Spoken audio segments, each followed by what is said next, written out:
Saint Lucia is laying the groundwork for smarter national planning as government officials, development partners, and policymakers review findings from the country's latest multiple indicator cluster survey, commonly known as MIC7.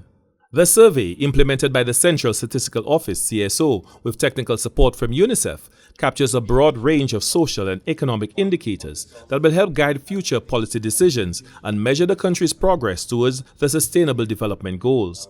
Database systems engineer at the CSO, Patrick Dujon, pointed out that the survey provides information that extends far beyond traditional statistics.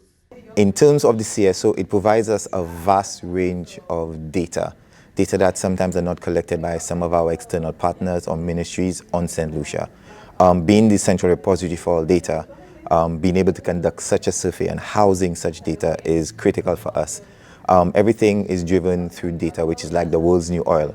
So in terms of infecting good policy, the MIX is one of the surveys I see that provides a multifaceted approach to various data points that are not necessarily connected for our administrative data. For the first time, the survey includes men alongside women and children, providing a more complete picture of life in Saint Lucia. Among the areas examined are nutrition, education, mental health, internet access, sanitation, drinking water quality, financial inclusion, domestic violence, menstrual health, child development, and attitudes towards disability. Being a male as myself, the first thing I note is that men were actually assessed during that data on the same level that the women were assessed.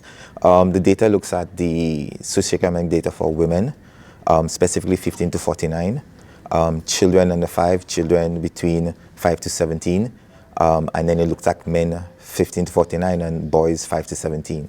MIC7 also examined the unmet needs of women and men, as well as the availability and attitudes towards mental health among young people aged 15 to 24. UNICEF also supported the survey from its design stage in 2024 through data collection and now the final interpretation process. Planning, Monitoring and Evaluation Officer with UNICEF's Eastern Caribbean Area Office, Tashana Providence Ford, says the workshop focused on validating the information before publication.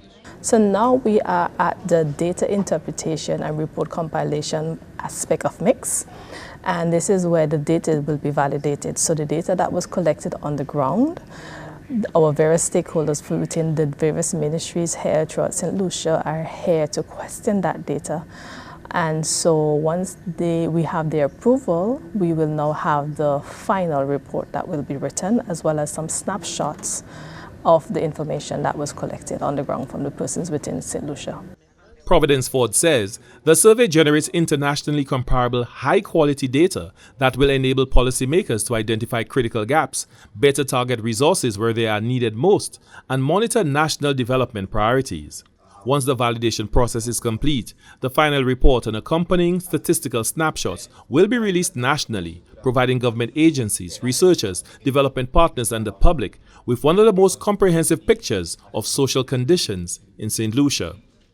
For the National Competitiveness and Productivity Council, Glenn Simon reporting.